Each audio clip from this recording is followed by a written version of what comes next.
अजीज़ों, आज की ये नूरानी, रूहानी, विजदानी और रूह परवर महफिल क़ुदवतुस सालिकीन, हुज्जतुल कामिलीन, इमामुल वासिलीन, मज़हरुल उलूमिल ख़फ़िय्या वल जलिय्या, मरकज़े तजल्लियात, मंबाए फ़ुयूज़ व बरक़ात, हुज़ूर अस्सय्यद अली इब्न उस्मान अल-हुजवेरी अल-मारूफ़ बेदाता गंज बख्श रहमहुल्लाह ताला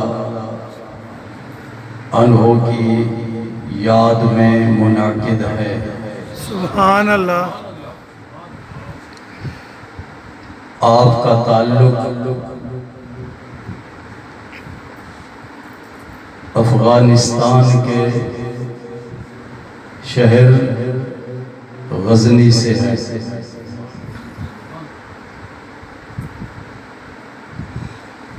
आप नस्बी तौर पर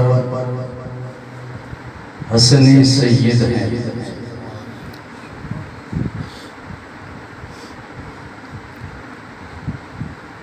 और आपसे जिस शख्सियत ने आपके विसाल के बाद आपके कदमों में बैठकर चिल्ला किया, जिनका नाम नामी इसमें गिरामी ख्वाजा मोइनुद्दीन चिश्ती अजमेरी रहमतुल्लाह अलैह है, वो हसनी और हुसैनी सैयद हैं। सुभान अल्लाह। हज़रत दाता साहब के पीर हज़रत अबुल फज़ल ख़ुतली रहमतुल्लाह अलैह हैं। 32-33 साल की उम्र में आपके शेख ने आपको हुक्म दिया कि आप लाहौर में जाएं और इस्लाम की तबलीग करें। आपके साथ आपके 2 पीर भाई थे,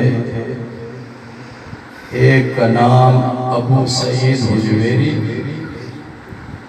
और दूसरे का नाम हम्माद सरखसी रहमतुल्लाह अलैह।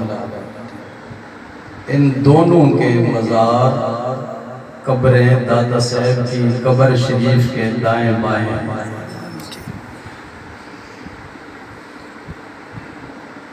हज़रत दाता साहब रहमतुल्लाह अलैह जब लाहौर में तशरीफ़ लाए तो मुसलमानों की तादाद कम थी और हिंदुओं की तादाद बहुत ज़्यादा थी। आपने भाटी दरवाजे के बाहर बोर के दरख्त के नीचे बैठकर इस्लाम की तबलीग फरमाई।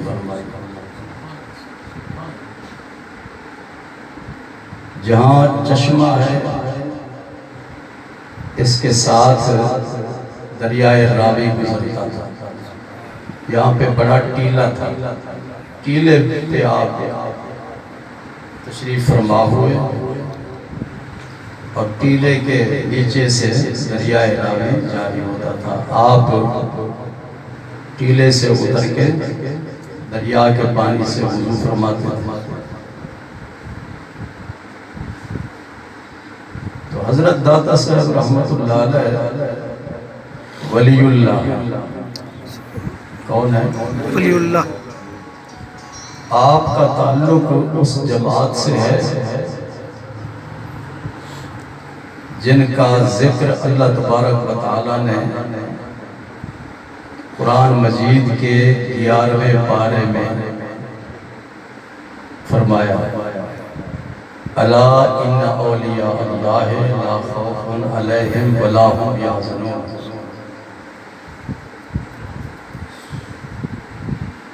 वली की जमा औलिया है। वली अरबी जुबान का लफ्ज़ है। जुमा के खिताब में एक माना मैं इसका बयान कर चुका हूँ। वली हाजी खालिद से लफ्ज़ वली अरबी जुबान का लफ्ज़ है। इस एक लफ्ज़ के 17 माने हैं। 17। हजरत दाता साहब ने अपनी किताब कश्फुल महजूब शरीफ में इसके 8 माने बयान किया। कितने? 8। उन मानी में से एक माना है वली का हुक्मरान, हुकूमत करने वाला, हुकूमत करने वाला।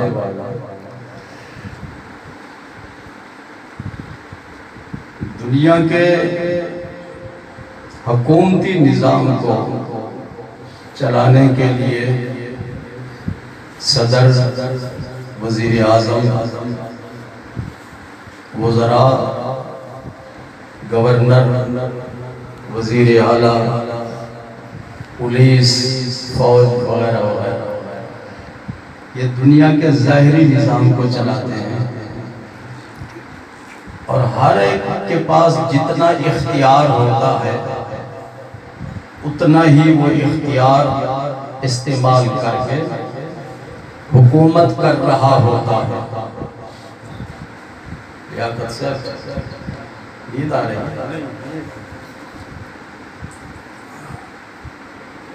अल्लाह का वली हुकूमत करता है। दुनिया के हुक्मरान हमारे जिस्म पर हुकूमत करते हैं और अल्लाह का वली हमारे दिलों पर हुकूमत करता है। दिल में गड़बड़ हो जब निगाह उठाते हैं तो उस दिल की गड़बड़ को ख़त्म करके उसके निफाक को, उसके कुफ्र को, उसके हसद को, उसके बुग़्ज़ को, उसके इनाद को, उसके तकब्बुर को ख़त्म करके उसके दिल को साफ सुथरा और पाक कर देते हैं। वली का दूसरा माना है करीब। क्या? करीब। जैसे मंजूर साहब के करीब फैजान है, महबूब है, रफीक साहब हैं, आप सब एक दूसरे के करीब बैठे हैं तो अरबी जुबान में करीब को वली कहते हैं। क्या कहते हैं? करीब को सुहैब।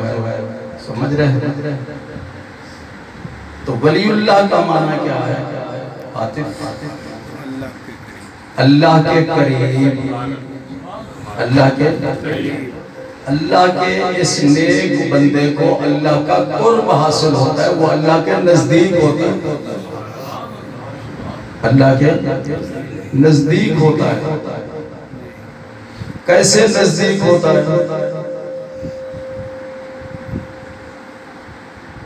इबादत करके,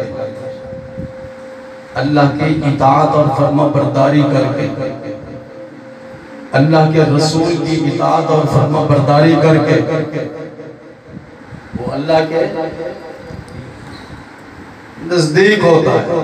अल्लाह के कोई आदमी पैसे दे के किसी का कुर्ब हासिल कर लेता है, कोई आदमी रिश्ते के लिहाज से करीब होता है जी, कोई दुकान के लिहाज से करीब होता है, कोई हमसायगी के लिहाज से करीब होता है।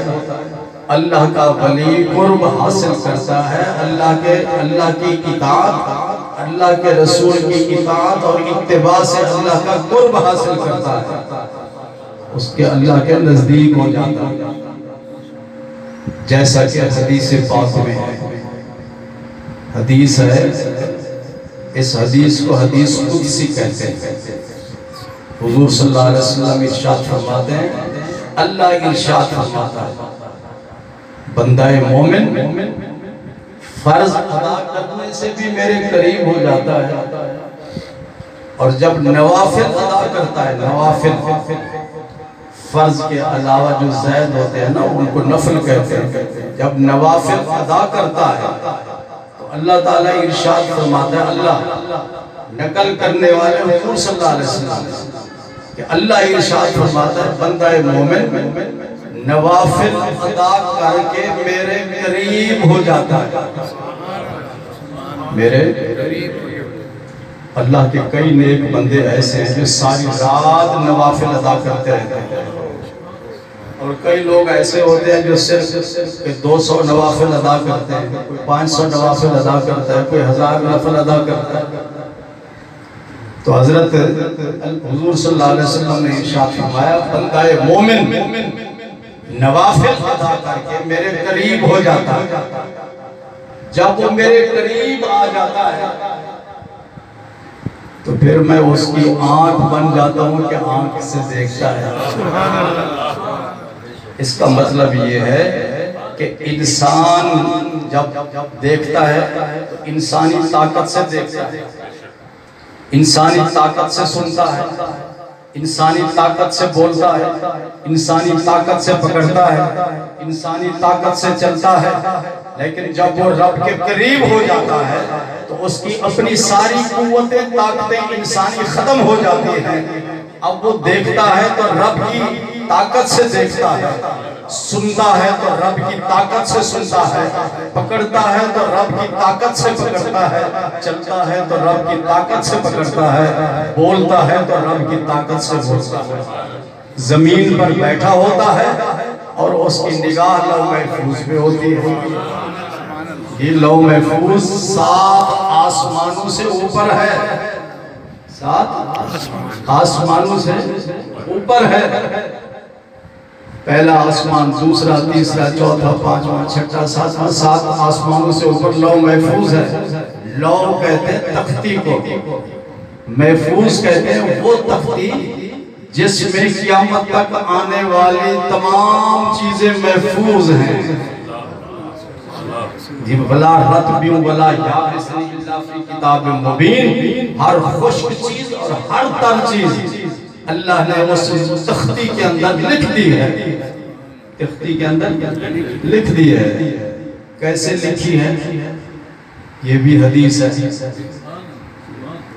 नून वल कलम, अल्लाह फरमाता है मुझे कलम की कसम। जब कलम को पैदा किया ना अल्लाह ताला ने, किसको? कलम को। तो अल्लाह ताला ने इरशाद फरमाया, उक्तुब अय्युहल कलम, कलम लिख।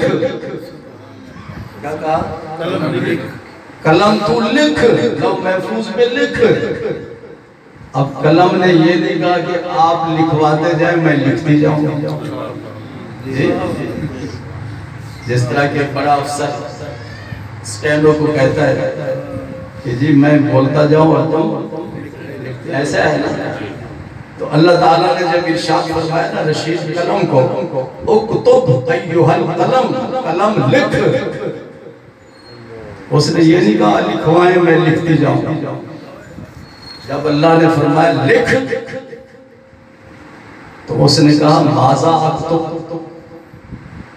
मैं क्या लिखूं, मैं क्या लिखूं। इसका मतलब यह है कि जब आपने मुझे उक्तुब कहा लिख, तो उक्तुब हुक्म देने से सारे इल्म आपने मुझे अता फरमा दिए, सारे इल्म मुझे अता फरमा दिए। सिर्फ लफ्ज़ उक्तुब कहने से, लिख कहने से रब ने सारे इल्म किसको अता कर दिए? कलम, कलम को। तो अब कलम क्या कहती है? माज़ा अक्तुब, मैं क्या लिखूं, मैं क्या लिखूं। अल्लाह ताला ने इरशाद फरमाया उक्तुब मा काना व मा यकून, जो कुछ तुझसे पहले हो चुका वो भी लिख, और जो क़यामत तक होने वाला है वो भी लिख दे। अल्लाह, कलम ने लिखना शुरू कर दिया। तो लौह महफूज उस तख्ती में जो कुछ लिखा हुआ है अल्लाह के हुक्म से कलम ने क़यामत तक आने वाली तमाम चीजों को लिख दिया। इस वक्त हम जो इस महफिल में बैठे हैं और जो कार्रवाई हो रही है और जो हजरात जो कुछ कह रहे हैं सब कुछ लौह महफूज में लिखा हुआ है। सुभान अल्लाह। समझ रहे हैं?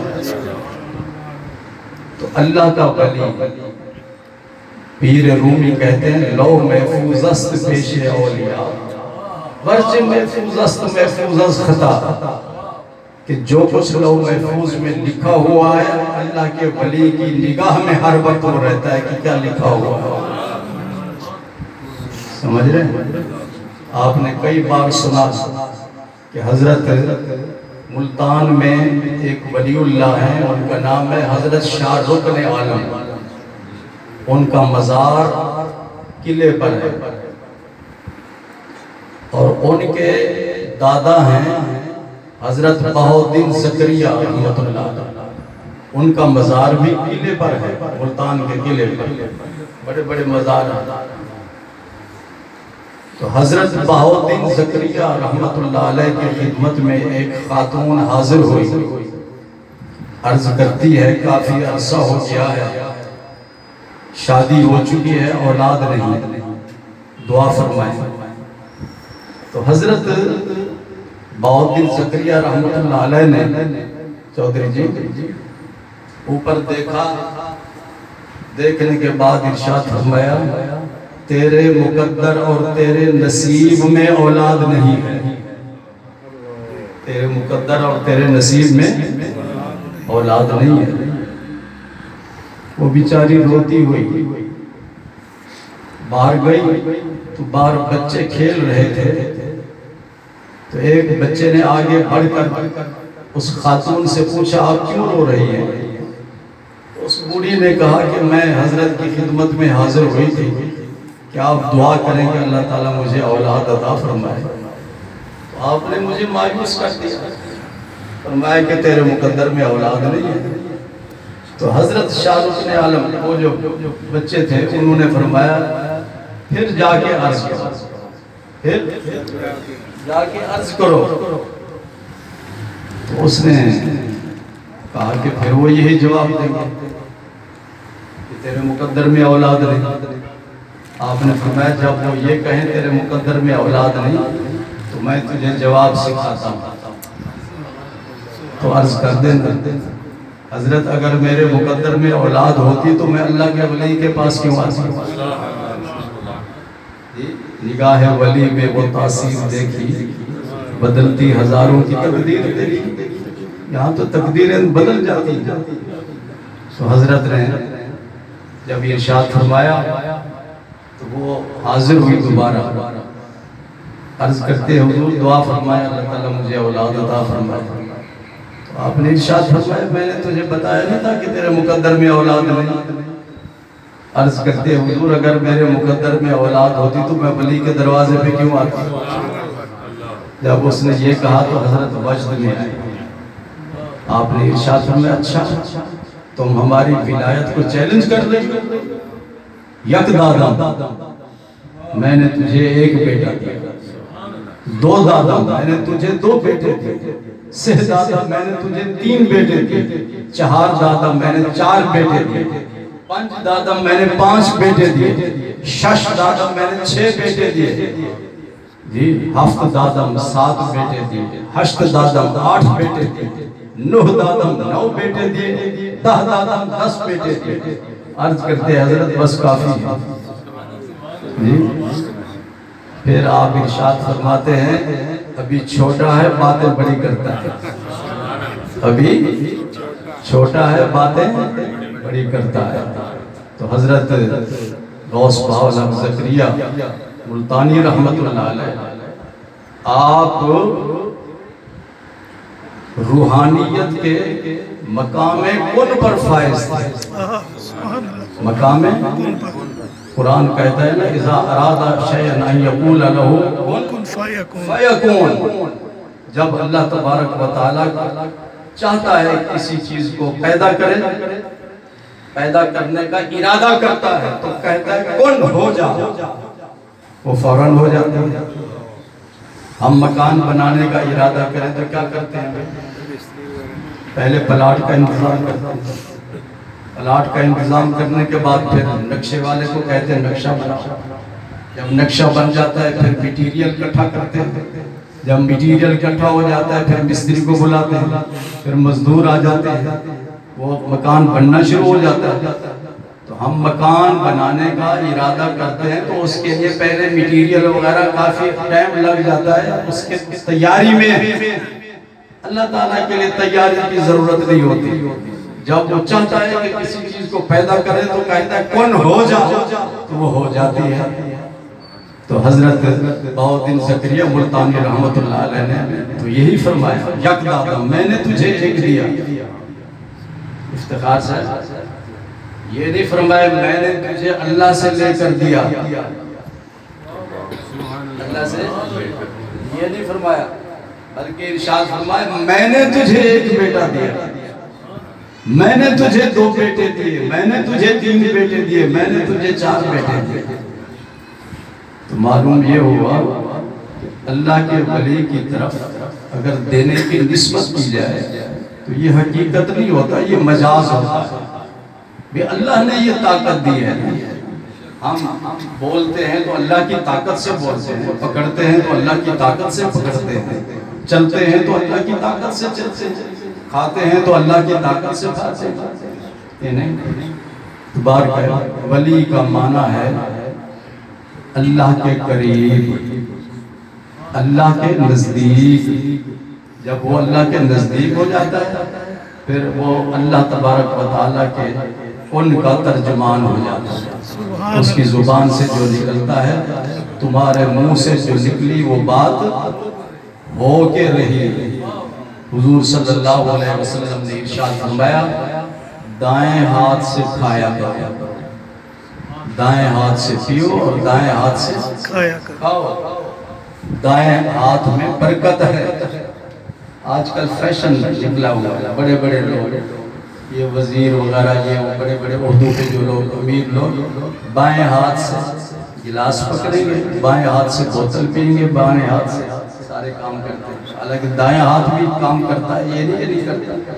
तो हुजूर सल्लल्लाहु अलैहि वसल्लम ने इरशाद फरमाया कि दाएं हाथ से खाओ, दाएं हाथ से पियो, दाएं में बरकत है।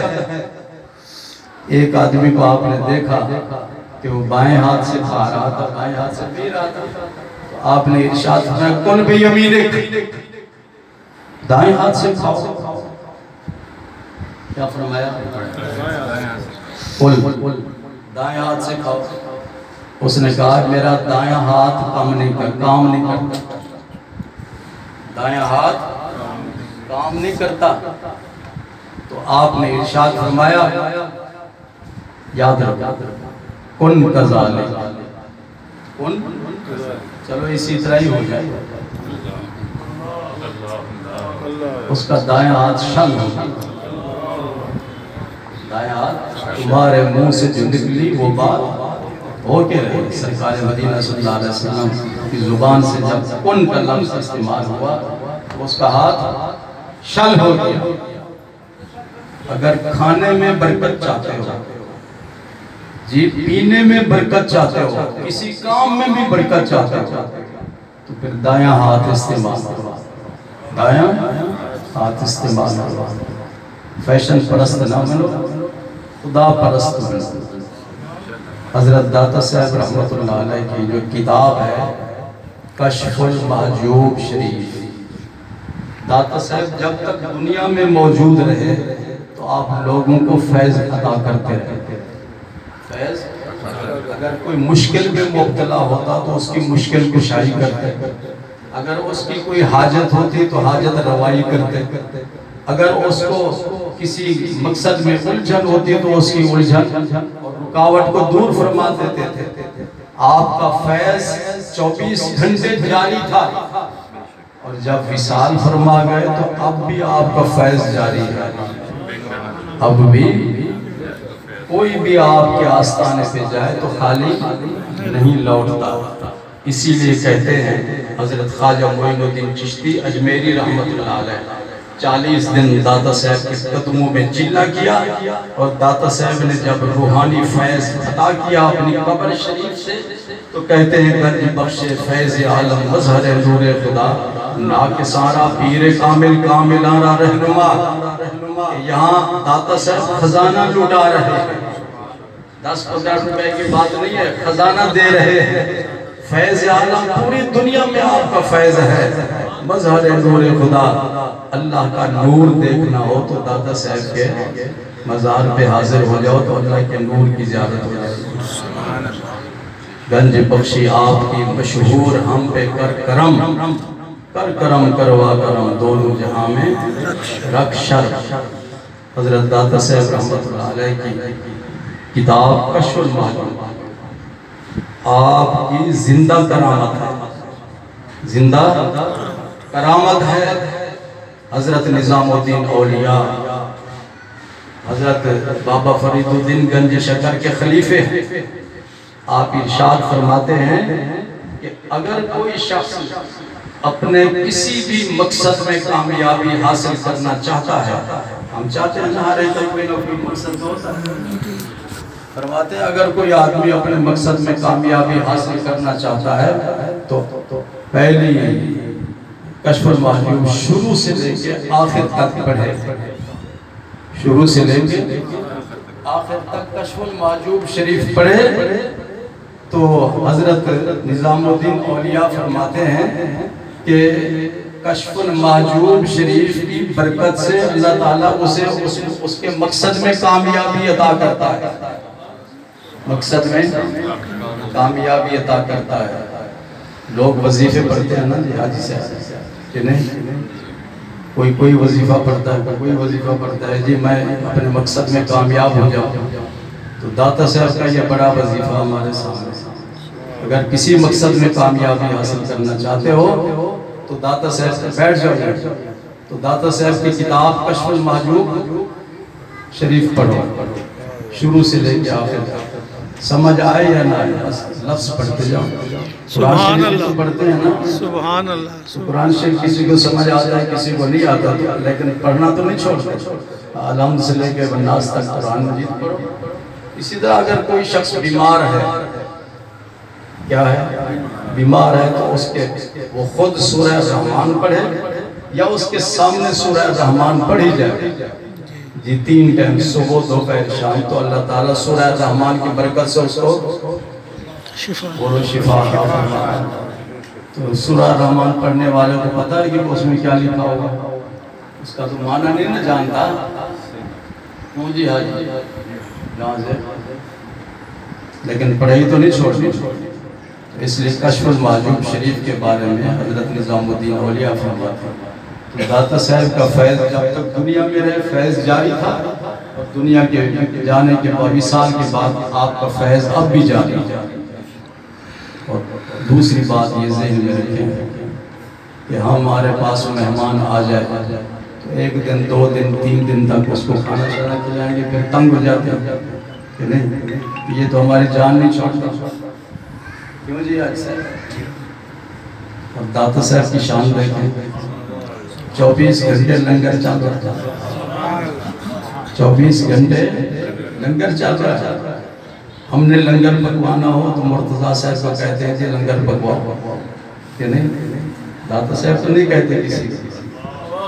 आप अपनी कब्र में जलवागर हैं और लोगों पे हुकूमत कर रहे हैं। बस कोई फैसलाबाद से लंगर लेके आ रहा है, कोई कहीं से लंगर लेके आ रहा है, हर वक्त लंगर चल रहा है। 24 घंटे जिनके दरबार पे लंगर चल रहा हो और 24 घंटे जिनके दरबार पे जिक्र इलाही हो, वो दरबार सिर्फ और सिर्फ पूरी दुनिया में हजरत दाता साहब का दरबार है। हजरत दाता साहब रहमतुल्लाह अलैह का मज़ार अनवार, मज़ार पुर अनवार ऐसा मज़ार है जहाँ 24 घंटे जिक्र इलाही है और 24 घंटे क्या है लंगर चल रहा है। सबसे बड़ी करामत ये है दाता साहब, गरीब भी वहाँ से खा रहा है। और अगर आपके दिल में ये ख्याल आया कि जी मैंने दाता साहब से जर्दा जाकर खाना है तो जर्दा मिल जाएगा, अगर खीर खाने का इरादा करके गए तो खीर मिल जाएगी, हलवा खाने का इरादा किया तो हलवा मिल जाएगा। वो तो बारगाह ही ऐसी दाता है, दाता माना देने वाला। जो भी जो मकसद लेकर जाता है दाता हुजूर उसको खाली नहीं लौटाते। ये हजरत दाता साहब का करम है। अल्लाह तबारक व तआला उस शख्स को दाता साहब के बारगाह में हाज़िरी की सआदत अता करता है जिसको हजरत दाता साहब पसंद फरमाते हैं। सुभान अल्लाह। जी, वही दाता साहब के मज़ार पे कदम रखता है। जिसको आप पसंद नहीं फरमाते वो बाहर से हाज़िरी दे के चला जाता है, अंदर हाजिर नहीं हो सकता। ये तो उनके करम की बात है। जिस पे करम फरमाता, जिस पे निगाह करम फरमाए उसे अपने कदमों में बुला लेता है। ख्वाजा अजमेरी को बुलाया तो 40 दिन उनके कदमों में रहे और दाता हुजूर से फैज़ हासिल किया। मुझे मेरे वालिदैन की दुआ थी जी। सन 86 से लेके 8 तक मैंने दाता साहब के मिंबर पर खुतबा दिया और दाता साहब के मुसल्ले पे नमाज पढ़ा। 22 साल। कितने? किसी खतीब को, किसी मौलवी को, किसी पीर को ये एजाज़ हासिल नहीं हुआ इस वक्त तक। ये सिर्फ मेरे वालिद और मेरी वालिदा की दुआ का नतीजा है। वरना इस वक्त ये खतीब का जो रुतबा है वो पाकिस्तान के सदर और वज़ीर आज़म उससे भी ऊंचा रुतबा है। तो लोग इस मनसब को हासिल करने के लिए वज़ीरों से सिफारिशें करवाते हैं, MPA से सिफारिश करवाएंगे, MNA से सिफारिश करवाएंगे। तो मैंने किसी की सिफारिश नहीं करवाई। मैं अपनी सीट पे बैठा हुआ था, काम कर रहा था, तो सेक्रेटरी औकाफ जो हेड ऑफ द डिपार्टमेंट होता है उसने टेलीफोन किया कि दाता साहब के खतीब की सीट खाली हो गई है, अगर आप चाहें तो मैं आपको ऑर्डर करता। उसका नाम था यूसुफ खान, CSP अफसर थे, बावलपुर के कमिश्नर भी रहे, फौत हो गए। तो मैंने दिल में सोचा ये कौन होता है सही से जी ऑर्डर करने वाला। असल ऑर्डर तो दाता साहब की तरफ से। 22 साल मुसलसल किसी की जुर्रत और किसी की हिम्मत नहीं हो सकी कि हमें वहाँ से ट्रांसफ़र कर सकें। बाइज़्ज़त तौर पे हमने अपनी जो मुद्दत मुलाज़मत थी सन 6 में मुकम्मल की और उसके बाद हुकूमत ने महकमे की सिफारिश पर और मुझे 2 साल दिया कि जी आप और 2 साल यहाँ पे काम करें। तो बात ये है कि जो शख्स बुजुर्गों का अदब करता है, बड़ों का अदब करता है, उसे फैज़ मिलता है। उसे बड़ा बाप हो जी, ताया हो, चचा हो या बुजुर्ग कोई भी हो बड़ी उम्र का, जिसने उसका अदब किया उसे फैज़ मिलेगा, उसे फैज़ मिलेगा। अदब से फैज़ मिलता है, बेअदब को फैज़ नहीं मिलता। मेरी दुआ है कि अल्लाह तबारक व तआला हम सब को बाअदब बनाए, बड़ों का अदब करने की तौफीक अता फरमाए और बड़ों की खिदमत की तौफीक अता फरमाए। व आखिर दावाना अनिल हम्दुलिल्लाहि रब्बिल आलमीन।